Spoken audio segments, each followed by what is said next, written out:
जय श्री कृष्ण। राधे राधे।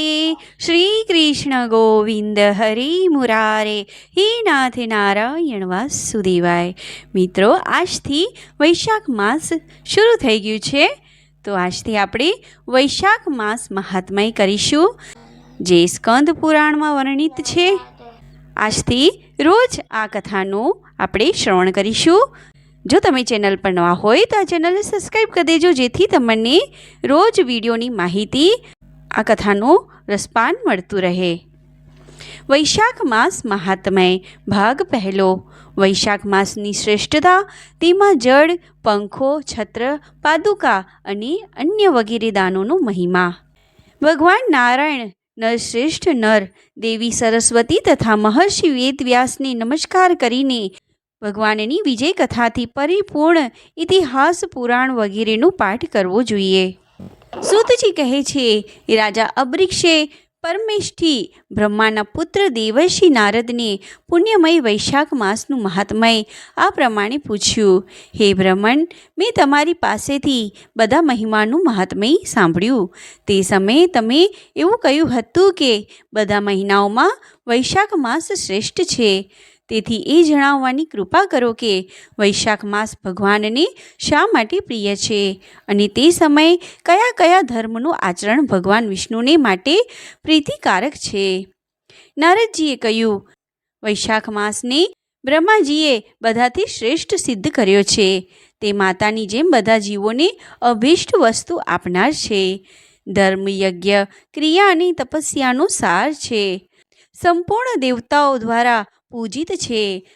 જેમ વિદ્યાઓમાં વેદ વિદ્યા, મંત્રોમાં પ્રણવ, વૃક્ષોમાં કલ્પવૃક્ષ, ધેનુઓમાં કામધેનુ, દેવતાઓમાં વિષ્ણુ, વર્ણોમાં બ્રાહ્મણ, પ્રિય વસ્તુઓમાં પ્રાણ, નદીઓમાં ગંગાજી, તેજોમાં સૂર્ય, અષ્ટશસ્ત્રોમાં ચક્ર, ધાતુઓમાં સુવર્ણ, વૈષ્ણવોમાં શિવ તથા રત્નોમાં કૌસ્તુભમણિ છે। તે જ પ્રમાણે ધર્મ સાધના માટે મહિનાઓમાં વૈશાખ માસ સૌથી ઉત્તમ છે। સંસારમાં એની તુલનામાં ભગવાન વિષ્ણુને પ્રસન્ન કરનાર બીજો કોઈ માસ નથી। જે વૈશાખ માસમાં સૂર્યોદયની પહેલાં સ્નાન કરે છે, તે ભગવાનનો સદા પ્રિય પાત્ર છે। પાપો ત્યાં સુધી ગર્જના કરે છે, જ્યાં સુધી જીવ વૈશાખ માસમાં પ્રાતઃકાળે સ્નાન નથી કરતો। હે રાજન, વૈશાખ માસમાં બધા તીર્થ વગેરે દેવતાઓ તીર્થ સિવાયના જળમાં પણ સદા સ્થિર હોય છે। ભગવાન વિષ્ણુની આજ્ઞાથી મનુષ્યોનું કલ્યાણ કરવા માટે તેઓ સૂર્યોદયથી 6 દંડ 60 પળનો એક દંડ સુધી તેમાં રહે છે। વૈશાખ જેવો કોઈ માસ નથી, સતયુગ જેવો કોઈ યુગ નથી, વેદ જેવું કોઈ શાસ્ત્ર નથી, અને ગંગા સમાન કોઈ તીર્થ નથી, જળ જેવું દાન નથી, ખેતી જેવું ધન નથી, અને જીવનથી વધીને કોઈ લાભ નથી, ઉપવાસ જેવું કોઈ તપ નથી, દાનથી વધીને કોઈ સુખ નથી, દયા જેવો કોઈ ધર્મ નથી, ધર્મ જેવો કોઈ મિત્ર નથી, સત્ય સમાન યક્ષ નથી, આરોગ્ય સમાન ઉન્નતિ નથી, ભગવાન વિષ્ણુથી વધીને કોઈ રક્ષક નથી, અને વૈશાખ સમાન સંસારમાં કોઈ પવિત્ર માસ નથી। આવો વિદ્વાન પુરુષોનો મત છે। વૈશાખ શ્રેષ્ઠ માસ છે, અને શેષશાહી ભગવાન વિષ્ણુને સદા પ્રિય છે। બધા દાનોથી જે પુણ્ય થાય છે, અને બધા તીર્થોમાં જે ફળ હોય છે, તે બધું પુણ્ય ફળ વૈશાખ માસમાં માત્ર જળદાન કરવાથી પ્રાપ્ત થાય છે। જે જળદાનમાં અસમર્થ છે, એવા ઐશ્વર્યની અભિલાષા રાખનારા પુરુષ માટે ઉચિત છે કે તે બીજાને પ્રેરિત કરે, બીજાને જળદાનનું મહત્ત્વ સમજાવે।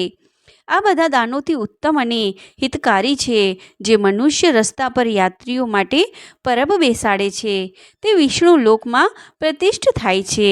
હે નૃપશ્રેષ્ઠ, પાણીની પરબ દેવતાઓ, પિતૃઓ તથા ઋષિઓને અત્યંત પ્રસન્ન કરે છે।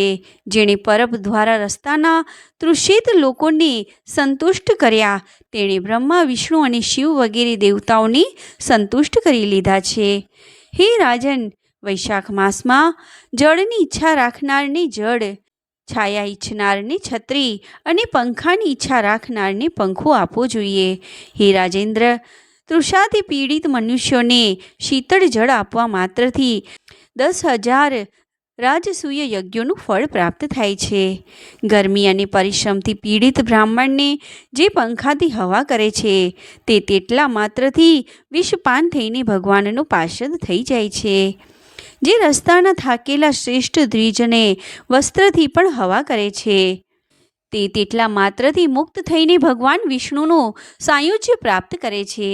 જે શુદ્ધ ચિત્તે તાળનો પંખો આપે છે તે બધા પાપોનો નાશ કરીને બ્રહ્મલોકમાં જાય છે. જે વિષ્ણુ પ્રિય વૈશાખ માસમાં પાદુકા દાન કરે છે તે યમદૂતોનો તિરસ્કાર કરીને વિષ્ણુ લોકમાં જાય છે.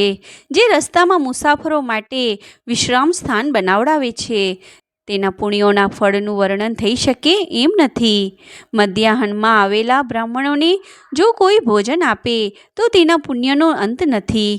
હે રાજન, અન્નદાન મનુષ્યોને તત્કાળ તૃપ્ત કરે છે. એટલા માટે સંસારમાં અન્નદાન સમાન બીજું કોઈ દાન નથી. જે મનુષ્ય માર્ગમાં થાકેલા બ્રાહ્મણને આશ્રય આપે છે તેના પુણ્ય ફળનું વર્ણન થઈ શકે તેમ નથી. હે ભૂપાલ, જે અન્નદાતા છે તે માતા પિતા વગેરેનું પણ વિસ્મરણ કરાવી દે છે. તેથી ત્રણેય લોકમાં અન્નદાનની પ્રશંસા થાય છે. માતા અને પિતા માત્ર જન્મના કારણ છે, પરંતુ જે અન્ન આપીને પાલન કરે છે વિદ્યાનો તેને જ પિતા કહે છે. જય શ્રી કૃષ્ણ. રાધે રાધે. મિત્રો, આ વૈશાખ માસ મહાત્મ્યનો પહેલો ભાગ અહીંયા આપણે પૂર્ણ કરીએ છીએ. આગલો ભાગ આગલી વિડીયોમાં કરીશું. ત્યાં સુધી જય શ્રી કૃષ્ણ. રાધે રાધે. મિત્રો, જો આ કથા સાંભળવામાં તમને આનંદ આવ્યો હોય તો આ વિડીયોને લાઈક કરીને આગળ શેર કરજો ને ચેનલ પર નવા હોય તો સબસ્ક્રાઈબ કરજો, જેથી તમને આગલી કથાઓનું રસપાન આવી રીતે મળતું રહે. જય શ્રી કૃષ્ણ. રાધે રાધે.